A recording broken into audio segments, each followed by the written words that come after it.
Welcome.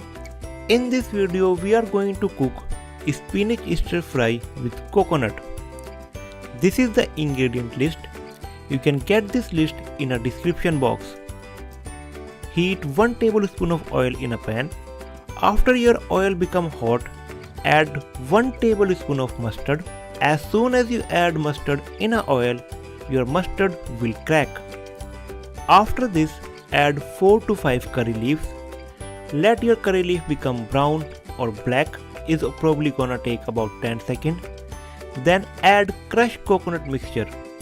To make this mixture, put half coconut, 1 teaspoon of whole cumin or jeera, 1 clove of garlic, 2 green chilli and half inch ginger in a mixie and then crush them.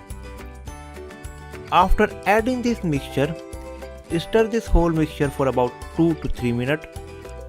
After this, add chopped spinach and salt. Add salt according to your taste.